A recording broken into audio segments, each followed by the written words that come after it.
CGTN, China Global Television Network.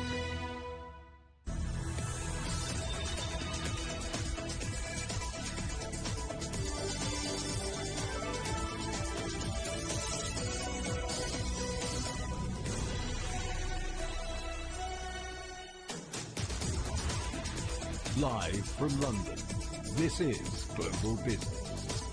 Hello, welcome to the programme. I'm Jamie Eric. And I'm Robin Dwyer. Our top stories. The threat of war in Europe. Russia and the United States agree to keep talking, even as tensions remain high over Ukraine.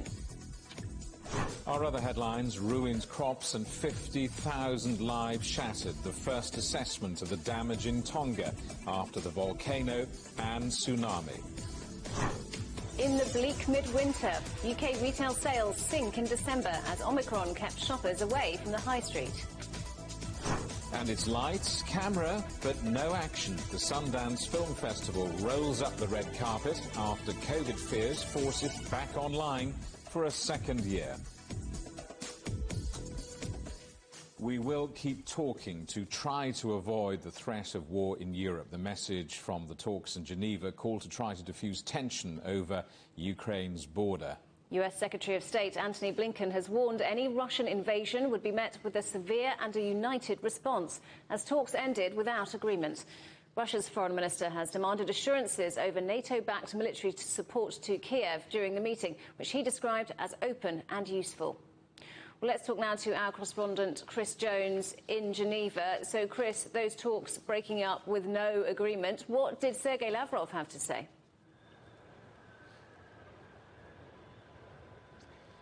Well, we weren't expecting any major breakthroughs from the discussions in Geneva earlier on. However, there is some positivity that has come from the meetings. We've heard you say there that Lavrov had described the meeting as useful and that he was expecting Washington to be able to provide a response to their demands, which they asked for NATO to scale back their expansion into Europe. This is what Lavrov had to say earlier after the meeting in a press briefing. As I told you, it is not the end of our discussions. Next week we will, as Antony Blinken highlighted several times, receive the written response. So that's the Russian side of things. US Secretary of State Antony Blinken was sticking to much of NATO's existing position, though. He absolutely was. I mean, if we think back to what Russia was really demanding before these meetings even began earlier in Geneva and in the rest of Europe earlier in the week, they were demanding that NATO scaled back their expansion into Europe, as I've mentioned, but also that Ukraine didn't become a fully fledged member of NATO. And Antony Blinken has been very kind of vocal about not allowing those demands to happen and go ahead. And here's what he said in a press briefing after the meeting in Geneva earlier on. Look, I believe that there are areas where, on a reciprocal basis, we can address some of each other's concerns. And they go to things like greater transparency in our military activities, various risk reduction measures, pursuing arms control, and other ways to build trust.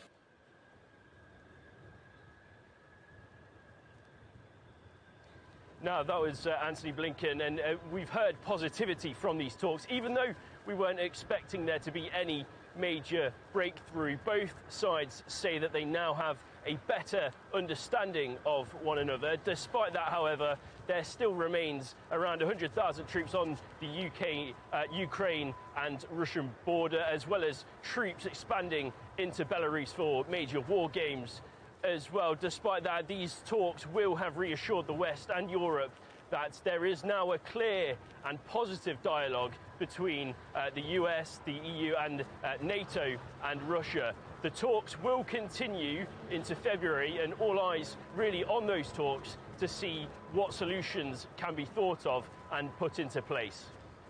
Chris Jones in Geneva, thank you. Now the rest of the day's news, and survivors have been sharing their stories from the tsunami-hit island nation of Tonga as international aid begins to arrive. A ship from New Zealand with 250,000 litres of water on board has docked 6 days after the country suffered devastation after that volcanic eruption. Ash and acid rain have polluted the country's own water supplies, as Owen Poland now explains. Yeah, there has been a new assessment come in from the United Nations, which estimates that about half of Tonga's population, that's around 50,000 people, have been affected by this disaster. Apart from the urgent need for drinking water and sanitation, the other issue facing Tonga's economy is the damage to crops and plantations. It's estimated that 12,000 households who rely on agriculture for a living have suffered substantial losses because of the volcanic ash and acid rain that's fallen on the islands. Not only have crops been lost, but 70% of the farmers have also lost livestock. The fishing sector has also been hard hit, and the government has warned against fishing or eating fish because of potential contamination. The good news is that the international community is starting to pledge significant amount of money to help with Tonga's recovery. The Asian Development Bank has pledged $10 million, and the World Bank has put up $8 million. Australia and Japan have also donated $1 million each, and China and Norway have contributed funds which will go a long way to helping Tonga rebuild and recover from this unprecedented disaster. Owen Poland reporting. Tongan Olympian Peter Tofatafoa has raised more than $400,000 for emergency relief in the country. The Taekwondo athlete, dubbed the topless Tongan, has risen to international prominence for carrying his nation's flag at the Olympics without a shirt. He told CGTN what people in Tonga need most urgently. So what we need probably the most is water, desalination, water filtration, solar electricity, food supplies, so basic, flour, rice, that sort of thing, and equipment for PPE equipment. So things to help clean up a whole country that's covered in ash without everyone getting sick. So masks, for example. If anyone out there has spare ventilators, there's everyone's in Tonga's breathing ash. And if anyone has spare ventilators, so hospital equipment as well. You're watching CGTN. Still ahead, hope you're sitting comfortably. A horror show for Netflix as shares are slashed.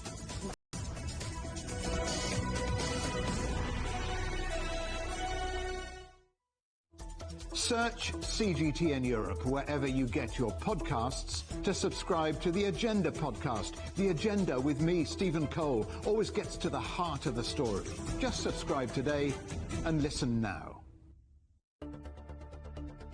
Events have consequences. Words create impact. One more offensive in a long line of battles that's been ongoing for more...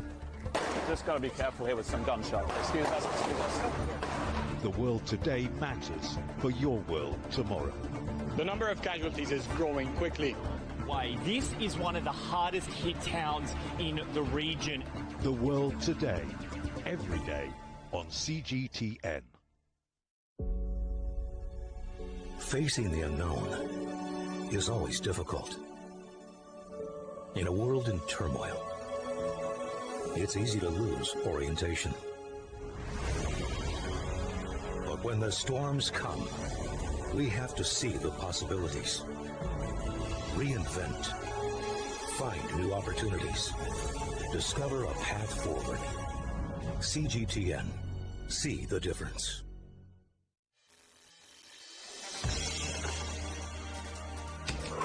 The world has changed under the pressure of the pandemic. For many of us, life is returning to some kind of normal.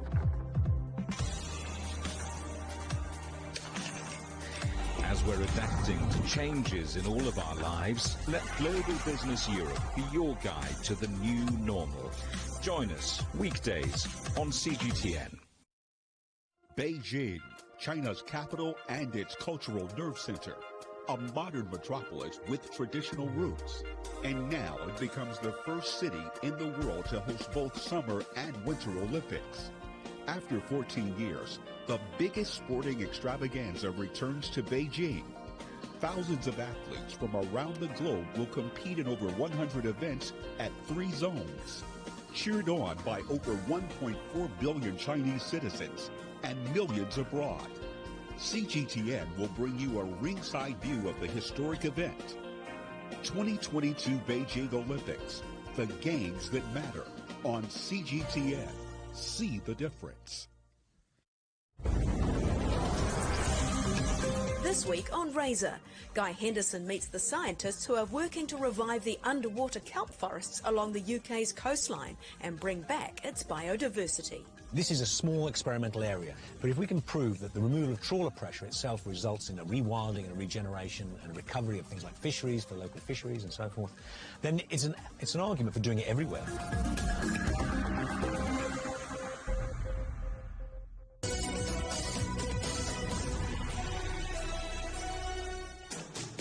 Hello, welcome back to Global Business Europe. And quick reminder, CGTN is available to watch for free on all of the major digital platforms, on Smart TV, online at Roku, Apple TV, Amazon Fire and Android TV, YouTube, Dailymotion, CGTN.com and the CGTN app.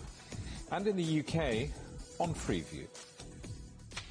Two of the biggest winners of pandemic lockdowns are seeing an end to their boom. Streaming service Netflix and exercise bike giant Peloton have seen their shares tumble in the past 24 hours. The two are also warning of slower growth in the coming months. Well, let's talk now to our correspondent, John Terrett in New York. Good to see you, John. So from Netflix to Peloton bikes, these were both lockdown winners who did so well during the pandemic, but now they're losing their luster. Yeah, they really are, Robin and Jeremy. This is an extraordinary story in many ways. I was actually on the floor of the exchange yesterday, which is something we can do in the later programming during the day on CGTN. I was standing there, and all of a sudden I became aware of this chatter that was going on, and it was the Netflix earnings coming in. And they beat on the top and bottom line, so that's good. But it's what they say about the future that rattled investors, and the shares were down very sharply yesterday. Now, the thing I like to tell people about when it comes to Netflix is it's one of 3 modern global corporations, all of them based in America, that are changing the world for the better in many ways. The other 2 are Tesla, of course, led by the extraordinary Elon Musk, and Apple.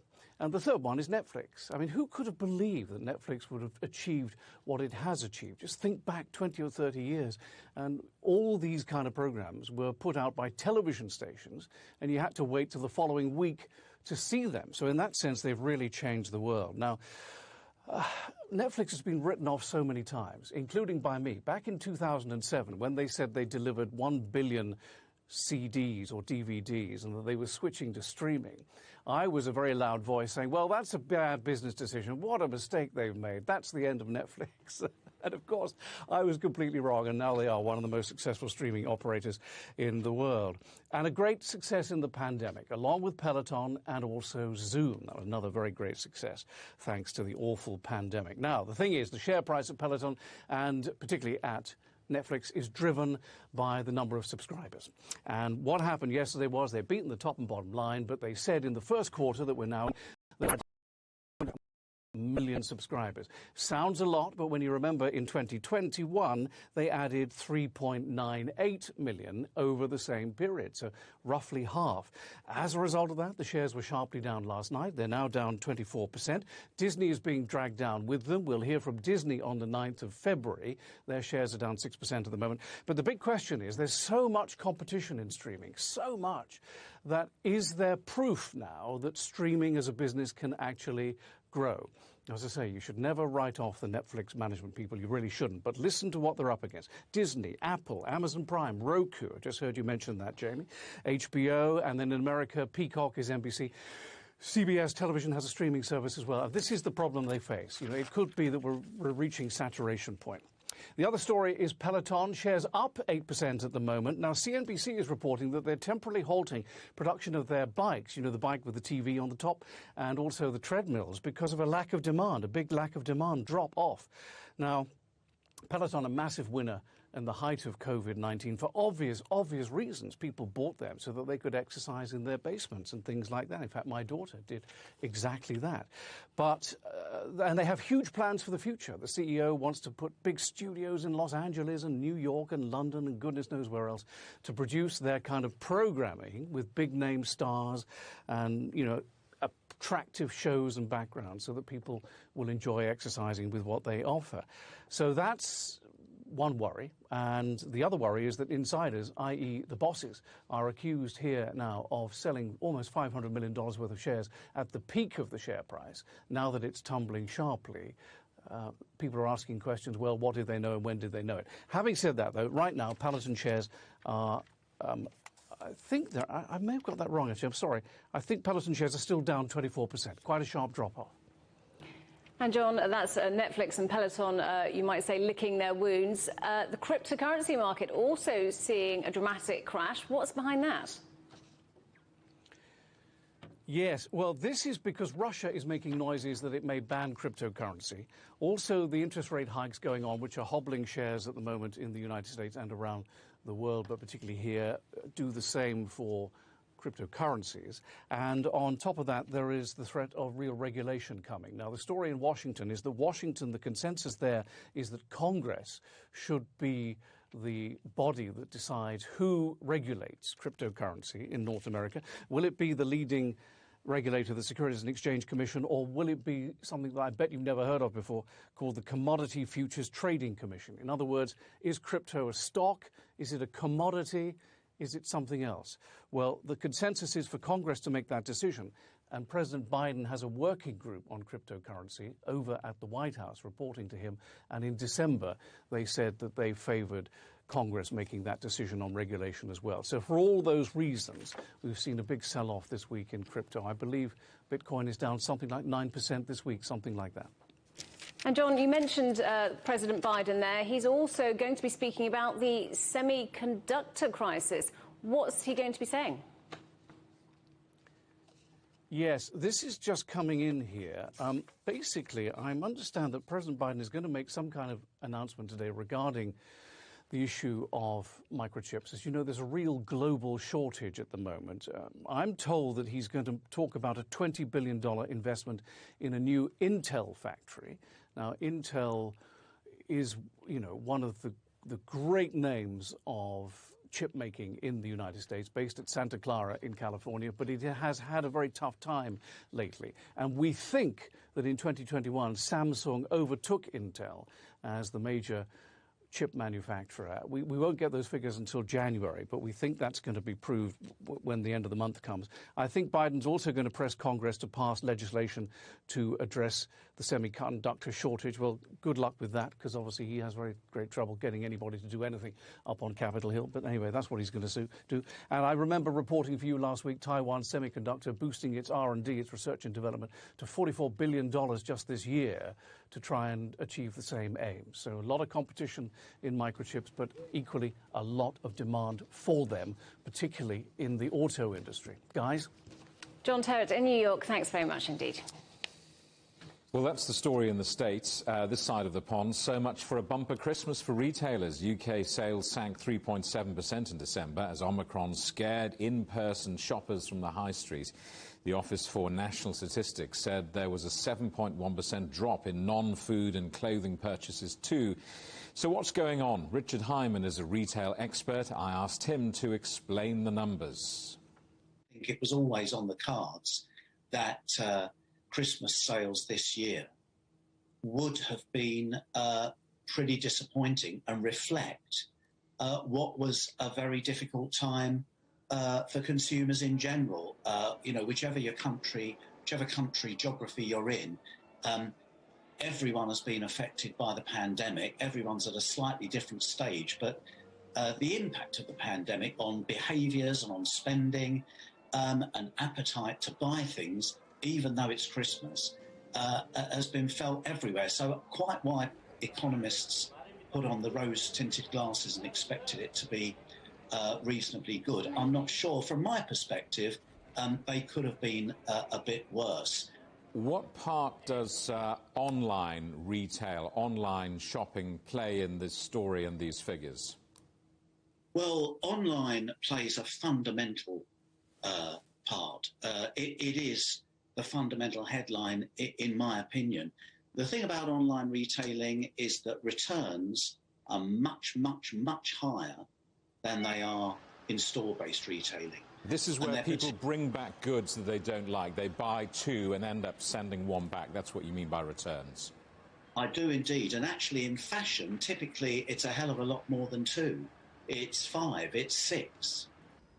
And as each year online takes a bigger share of retail sales, and during the pandemic, the rate of expansion of share has accelerated, so those Christmas trading statements tend to be inflated each year because they are generally reported before returns have really kicked in. So if you like, they're kind of like a gross figure and not a net figure. And because Christmas trading statements are unaudited, they're not independently verified, and essentially companies can say what they want. Obviously, you can't play fast and loose with public pronouncements if you're a quoted company, but nevertheless, there's latitude to be slightly economical, perhaps, slightly strategic with the numbers you put out. So I think Christmas trading statements from companies have become increasingly meaningless, and that has become even more so in the last few years. Consumers around the world are increasingly wary about how much they're spending, given the rise in the cost of living and concerns about inflation and so on. But it's worth mentioning that retail operations are also being squeezed on this as well, aren't they? They're seeing their costs increasing. Yeah, this is really, almost every bad headwind that you can think of is facing retailers. They are facing higher costs. They're facing higher raw material costs, higher costs for their stock. They're facing higher operating costs, lighting shops, lighting warehouses from which you fulfill orders.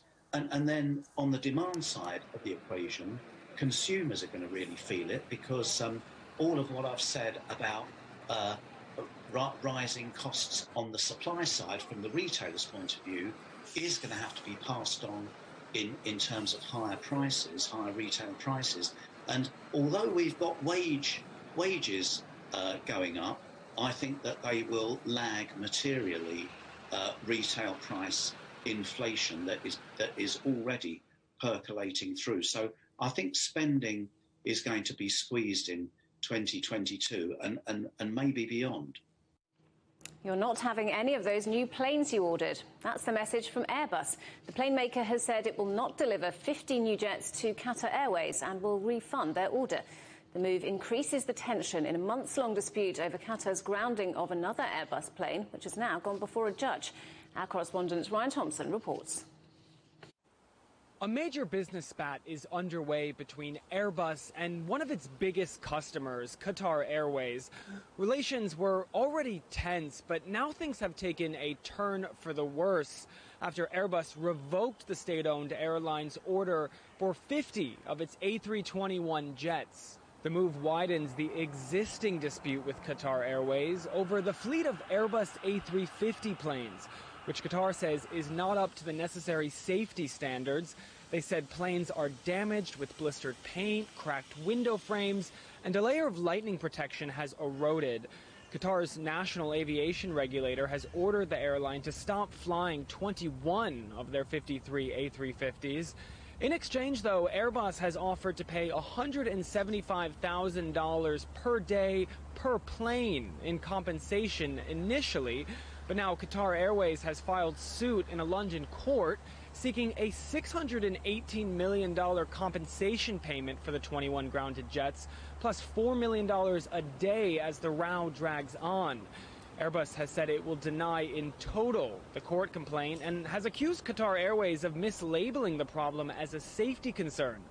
Airbus has also suggested that Qatar Airways has influenced its national regulator to ground the jets in a bid to win compensation.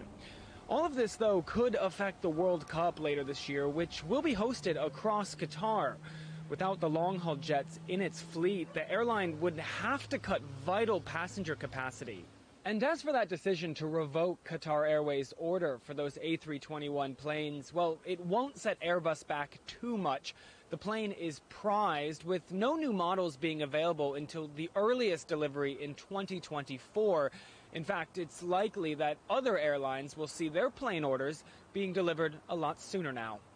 Ryan Thompson, CGTN, Paris. An American Airlines flight from Miami to London was forced to turn around an hour into the journey after a passenger allegedly refused to wear a face mask. The passenger was travelling in first class, and the airline says she became disruptive when asked to comply. The flight carrying 149 passengers and 14 crew was cancelled, with customers asked to rebook. Plans for a new electric car battery plant in the north of England have received over $130 million in government backing. British Volt hopes to create 3,000 jobs in Northumberland after already securing $2.3 billion in private finance for the venture. The group says the development is vital to maintaining car production in the UK. Toyota has warned customers in Japan that they will have to wait up to 4 years for delivery of a new Land Cruiser. The world's biggest car maker did not give a reason, but says the delay is not related to that global chip shortage or supply chain issues. In September, the company said it would slash its worldwide vehicle production by 40% due to the chip shortage. Now, should the wealthy pay more tax? There's a group of people calling for just that, and you may be surprised to learn who they are. More than 100 so-called patriotic millionaires have been making the case for higher taxes on personal wealth and are calling for governments to make them pay up. They include Disney heiress Abigail Disney and venture capitalist Nick Hanauer. And also among them is Maurice Pearl, a former managing director for the hedge fund BlackRock and chair of the Patriotic Millionaires. He joins us now on the programme. Thanks very much indeed for talking to us today, Maurice. So the idea of offering to pay more tax is pretty much the opposite of what most people want. So why do you and the group of millionaires that you represent want to pay more tax? It's not that I particularly want to pay more tax. I don't like paying taxes any more than you do.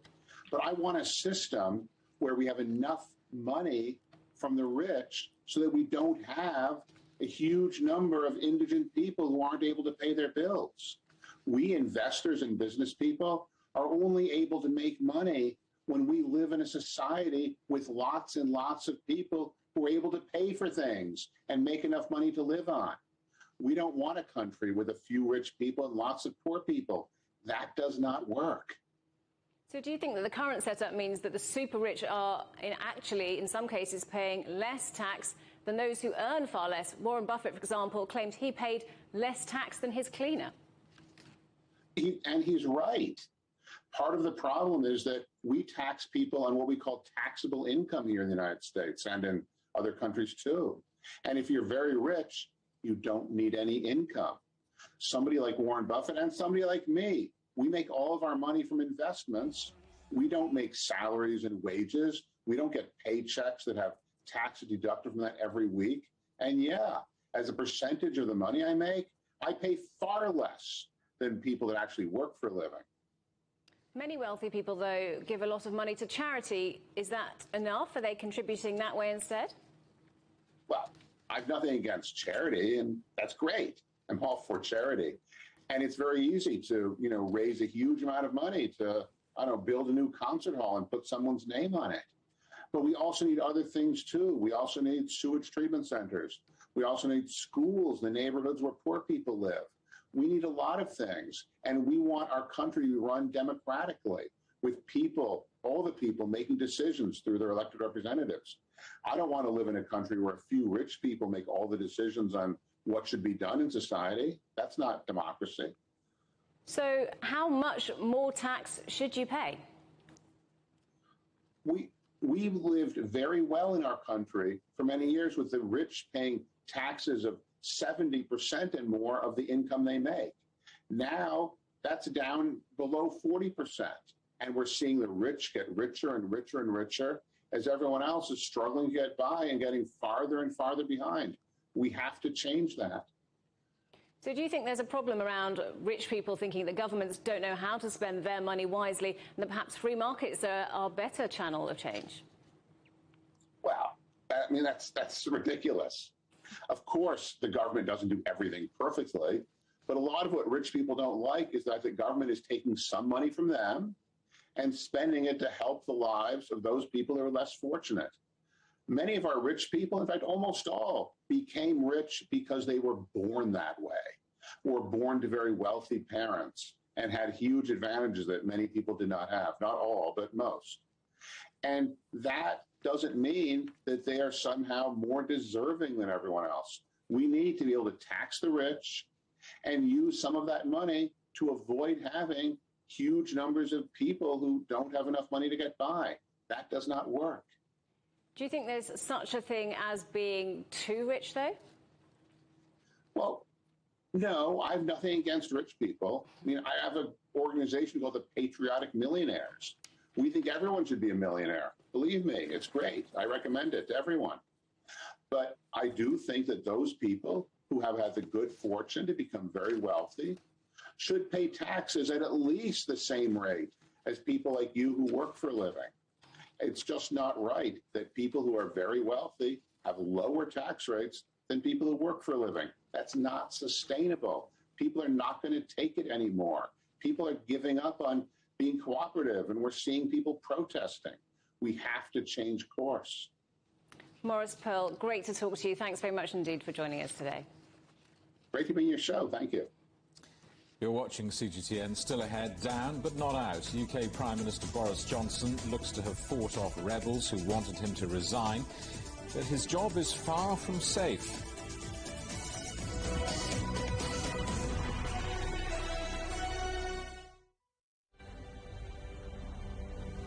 It is now important that all of us in Europe act very swiftly. Fines for the non-vaccinated will most likely be between $1,000 and $4,000. The new Omicron variant circulating in southern Africa.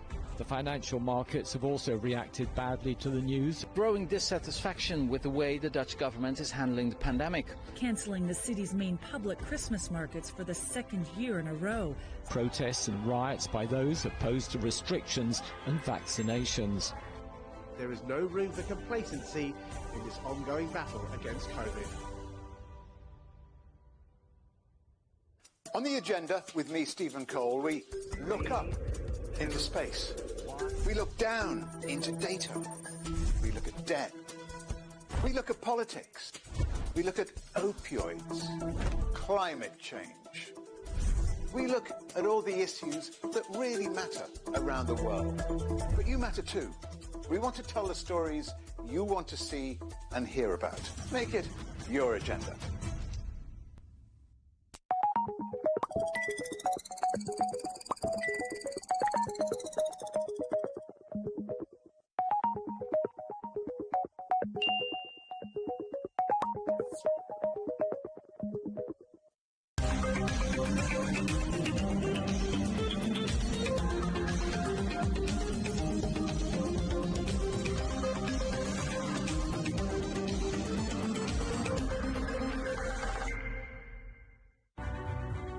The agreement is signed. But what is the real deal now the UK has left the EU? For trade, for business, for the city, for ordinary people. Make sense of Brexit with CGTN.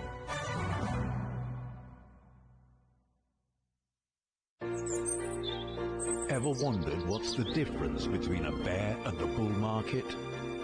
Where are the cash cows? And who are the lame ducks? And what exactly are black swans? Grey rhinos? And unicorn companies?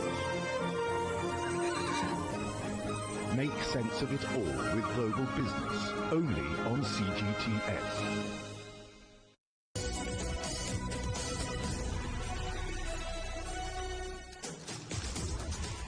Welcome back to Global Business Europe with Jamie Owen and Robin Dwyer. Our top stories. The threat of war in Europe. Russia and the United States agree to keep talking, even as tensions remain high over Ukraine. Follow the headlines. Ruined crops and 50,000 lives devastated. The first assessment of the damage in Tonga after the volcano and tsunami. And UK retail sales sink in December as Omicron kept shoppers away from the high street. Senior UK ministers have been speaking out in defence of the Prime Minister amid allegations of blackmail and bullying. The government has been accused of trying to intimidate members of Parliament, suspected of wanting to force out Boris Johnson. The business minister, Kwasi Kwarteng, says the claims need to be investigated but are unlikely to be true. Well, let's talk now to our correspondent, Andrew Wilson, who's following the story for us. Andrew, no movement on the Prime Minister's position, but clearly quite a lot of disquiet within his party. It's extraordinary state of affairs, Jamie. You've got Downing Street, and thus far, as you said in your introduction, the cabinet ministers have formed a ring around the Prime Minister, and they are defending him. There's no one making any disloyal noises. There are rumours that some of them are eyeing their possible role as a future party leader, but that's really getting nowhere at the moment. That's not even off the blocks. And so Downing Street itself has fenced in, waiting to see if this storm will pass. And then you have the senior members of the party who have taken umbrage at the Prime Minister's behaviour, taken umbrage at these so-called parties that are alleged to have taken place in Downing Street. You've had a high-profile backbencher, former Minister David Davis, publicly calling for the Prime Minister to resign, and other senior backbenchers as well, saying that they find the situation appalling. But they are also keeping their powder dry, talking about perhaps they'll have enough letters calling for a vote of no confidence to launch a more formal attack on the Prime Minister, but that doesn't seem to be getting much steam as well. And then you have this group of new backbenchers who have now been affectionately or otherwise known as the pork pie plotters. And the reason why that is because one of them is the MP for Melton Mowbray, which is the home of the famous pork pie that is sold in almost every grocery and supermarket around the UK. They are made up mostly of new Conservative MPs elected in 2019 in the last election, a lot of them having come from strong Labour constituencies, who are not happy with the way they're being treated by the party at the moment. Now, this is about the party whips. These are enforcers within the Conservative Party that are out there to make sure that discipline is maintained and that MPs follow the lead of the government and vote alongside the government. And often there's a bit of horse trading that goes on. And this is the push and shove of Westminster politics, which these new MPs seem to have taken against. And they're saying that they're being threatened by the whips, that there's blackmail afoot, and that they've had threats of funding be withdrawn or embarrassing stories leaked to the press, and they're kicking up something of a fuss. Now, the ministers so far are saying that's ridiculous. This is not how the whips behave. There'll be no investigation unless we really do get confronted with evidence that this has been going on, and so we wait to see if more evidence will roll on or if this remains still quiet. Meanwhile, the public, of course, have formed their opinions on one side or other of this debate. And as you can see from our seeking of public opinions today out and about in the streets, people feel quite strongly about this now. Yes, without doubt. I think it's just unfair that there's one rule for them and one rule for us, really. So, yeah, I do. Being in a party, seeing people drinking and moving their bodies while old women were being buried underground without any family around is not an acceptable scenario. I do think he should resign. He hasn't set a good example for many people. No, not really. Wish him well. Yes. Can you tell me why? Because I think he's a buffoon, a liar, not up to the job. Andrew, the public might be angry, but Boris Johnson was once famously described as a greased piglet for his ability to escape tricky situations. I mean, is it possible Boris Johnson is going to ride this one out? I think that's still the strategy behind the doors of Downing Street, that the policy of not apologise too much and never admit to anything may still be their way of seeing through this current storm. I think there are various hurdles that will challenge the Prime Minister in this strategy in the very near term. Sunday is coming. The Sunday papers often have surprise stories which have been researched on the quiet and then published at the weekend in the papers. So the Sunday papers may have some more revelations that will perhaps shock the public? We just simply don't know. Beyond that, of course, by the end of next week, it's expected that the civil service report into the allegations of 16 different social gatherings, most of them at Downing Street, but others in other government buildings. That report is likely to come out by the end of next week. How damning will that be? How strong will the language be? Will it contain some kind of judgment over the performance either of Downing Street staff or the culture of Downing Street, or indeed the Prime Minister himself? And even if that is passed without taking the head of the Prime Minister, there's still local elections coming up in May, where the country goes to the polls to elect leaders in the local authorities, and that's a very common place for an unpopular Prime Minister or indeed an unpopular government to be punished by the public vote. So he's not out of the woods yet. Andrew, thanks for that. Andrew Wilson, our correspondent in Oxford. Austria has moved one step closer to enforcing COVID vaccines for all adults after the country's lower house of parliament voted to make them mandatory. That's something the Belgian government is also considering as it fights a rising number of infections. Our correspondent Ross Cullen reports from Brussels. The move by politicians in Vienna brings Austria a step closer to becoming the first European Union member state to introduce such a sweeping vaccine mandate. The Austrian health minister saying the move would help the country escape the cycle of opening and closing and lockdowns. If this proposal becomes law, adults who refuse to get jabbed against COVID-19 would face fines of more than $4,000. There are only a handful of countries worldwide that have imposed such a rule, and it's been seen as highly controversial and has sparked large-scale protests. In France, the government's rejected mandatory jabs, despite the number of cases rocketing to unprecedented levels. The country new infections on Monday, the most since the pandemic began. However, the number of coronavirus patients in intensive care has declined this week. On Thursday, the government laid out its course to remove the remaining COVID-19 restrictions. Yet, as some of the measures are removed, ministers plan to bring in the controversial vaccine pass from next week, meaning only vaccinated people will be able to access cafes, restaurants and cinemas. Having proof of a negative test will no longer be enough to get into bars, theatres and museums. Here in Belgium, the government wants to introduce what's known as the coronavirus barometer.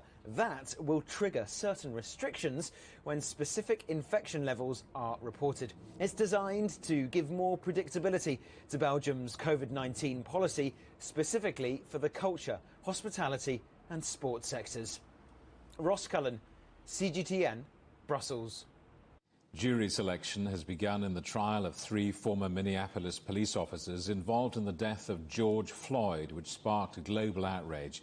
They're charged with violating Floyd's civil rights during the fatal arrest that took place in May 2020.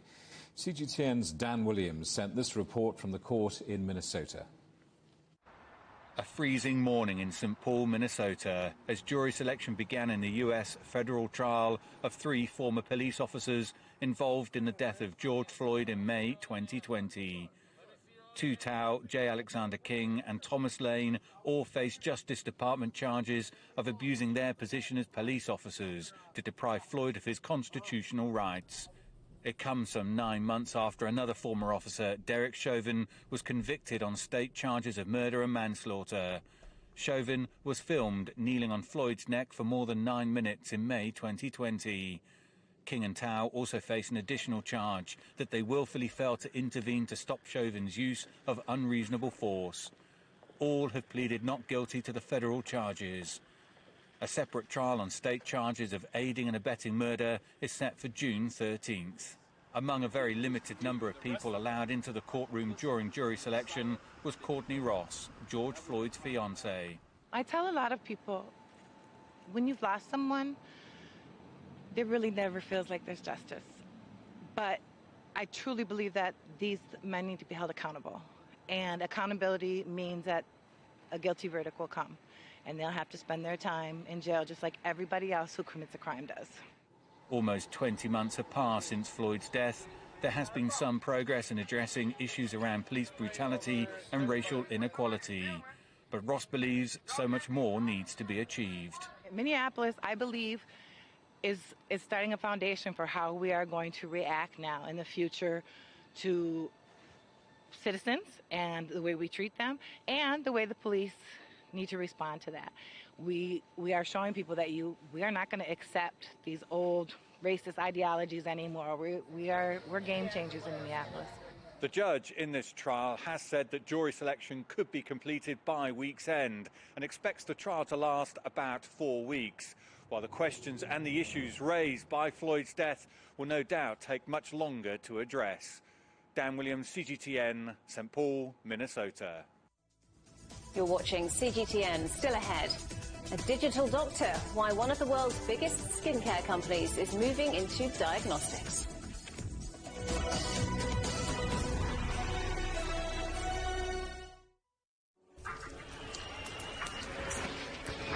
So this is it. I'm just about to be shot. Tents here, bottles are being thrown as they do so. There are about 3 critical bridges here in Malawi. That's one of them. We're going to cross that bridge. As you can see behind me, police forces who are replying with gas. Gas just came in. Tear gas. So it's all begun now. Divisions leading the charge into West Mosul have brought us here.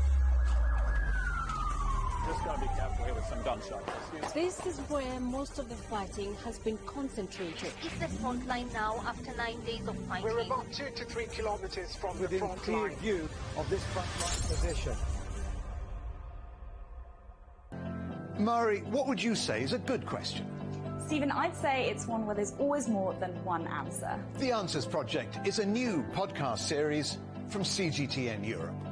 With me, Stephen Cole. And me, Mari Beveridge. In each episode, we'll take a complex question. And with the help of some of the world's foremost experts, shine light on some of the answers. So join us for The Answers Project. Available wherever you get your podcasts.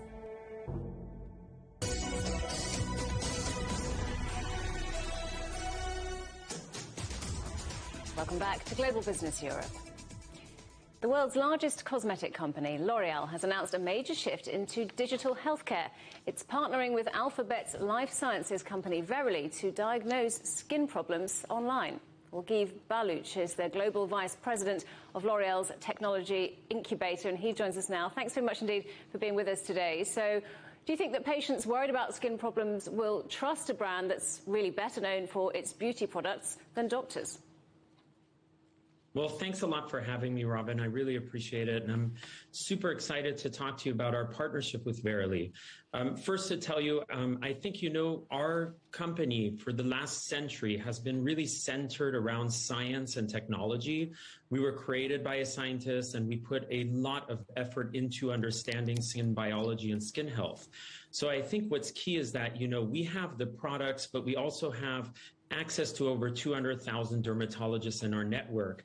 And the goal of this really strategic partnership is to find a way to partner with the best health tech company in the world, bring our knowledge of skin biology and skin health, and bring to consumers more data, more empowerment to manage their skin in the best and most effective way that they can.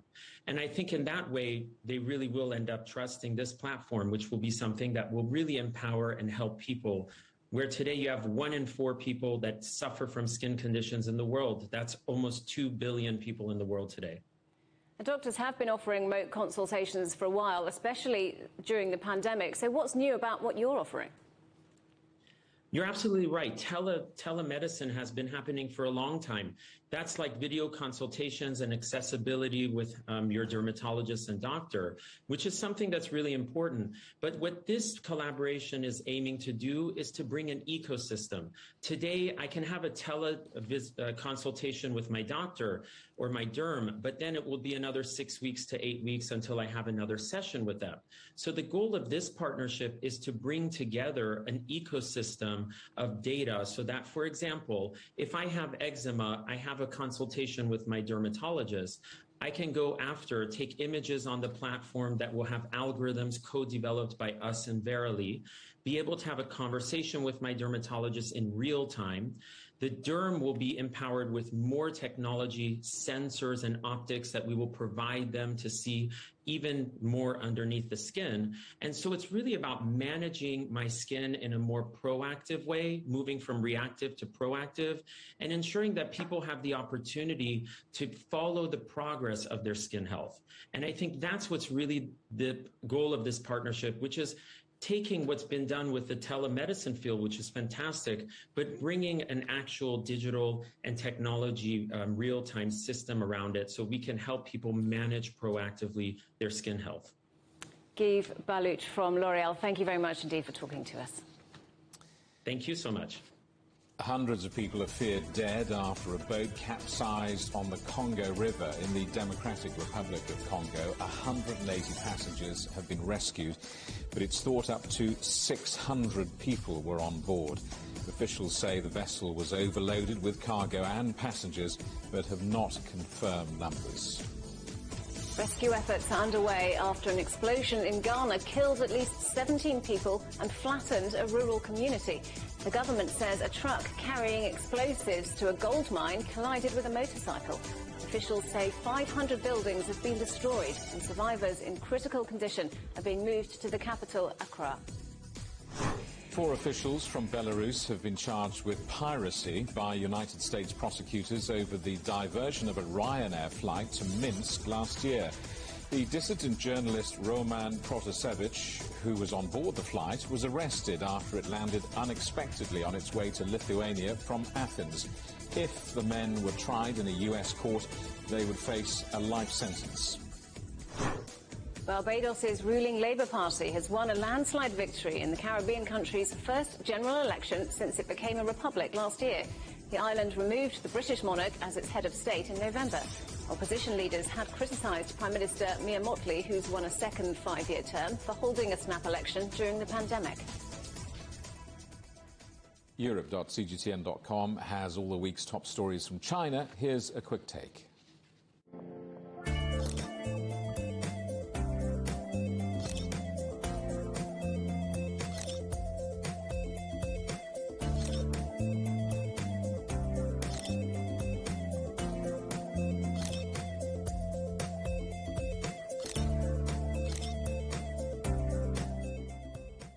All that and more at CGTN.com.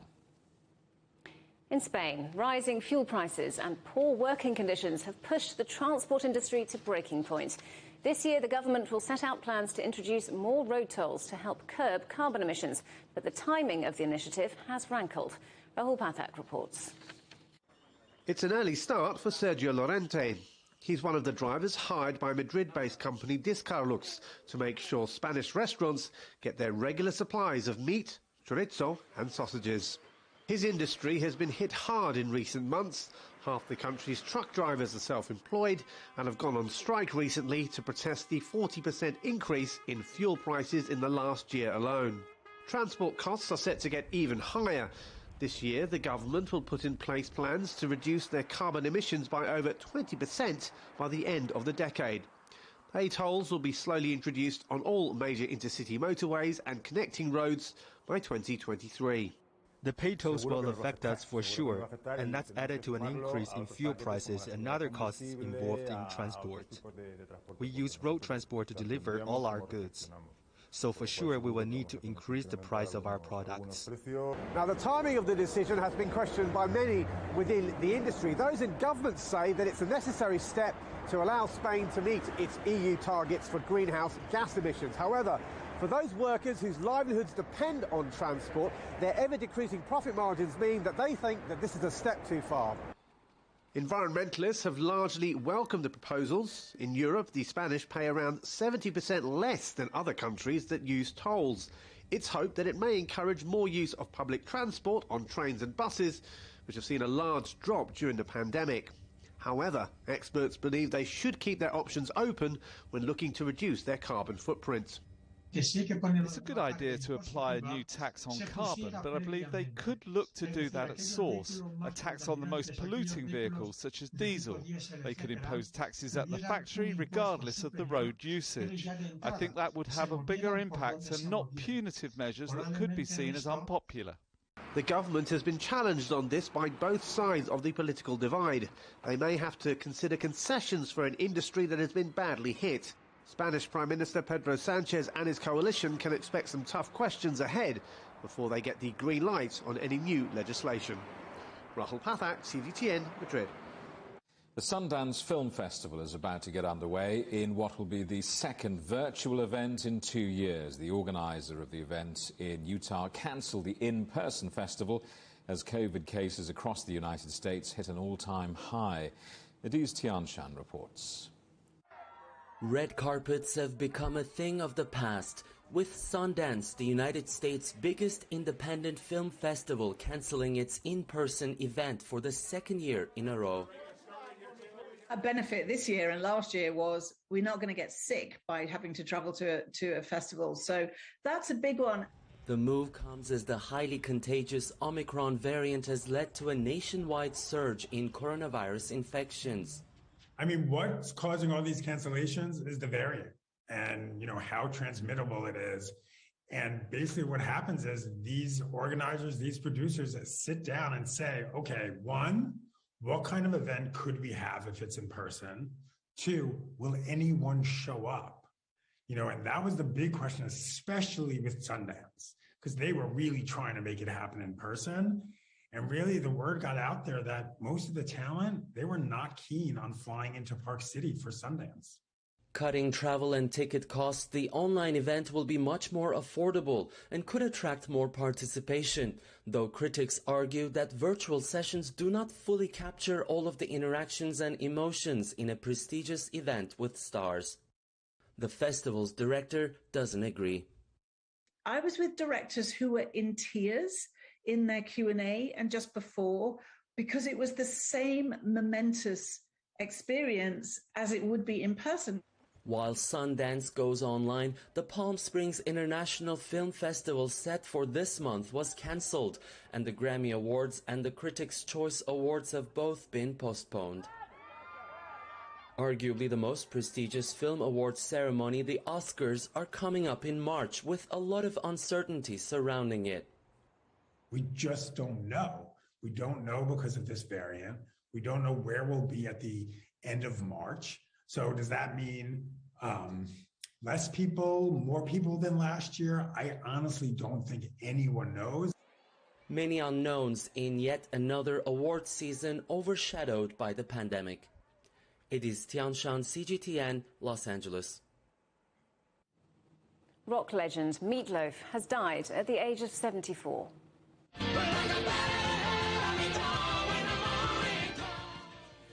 His 1977 debut, Bat Out of Hell, became one of the best-selling albums of all time. The singer and actor, whose real name is Michael Lee Aday, sold more than 100 million records and had roles in films The Rocky Horror Show and Fight Club. He toured extensively in the 1980s, but further chart success deserted him until the 1990s, when his comeback song, I'd Do Anything for Love, topped the charts in 28 countries. Paying tribute to him, his family said, "Don't ever stop rocking." The headlines again. The threat of war in Europe, Russia and the United States agree to keep talking, but there is no agreement on Ukraine. Ruined crops and 50,000 lives affected. The first assessment of the damage in Tonga after the volcano and tsunami. And UK retail sales sink in December as Omicron kept shoppers away from the high street. That's it for Global Business Europe. Thanks for watching. More on all of our stories at europe.cgtn.com, and do follow CGTN Europe on Twitter, Facebook and Instagram. We're on smart TV apps, Roku, Apple TV, Amazon Fire and Android TV, YouTube and Dailymotion, CGTN.com and the CGTN app, and in the UK on Freeview. Coming up next on CGTN, it's Africa Live. We'll see you again on Monday, same time, same place. From all of the team in London, it's goodbye. Goodbye.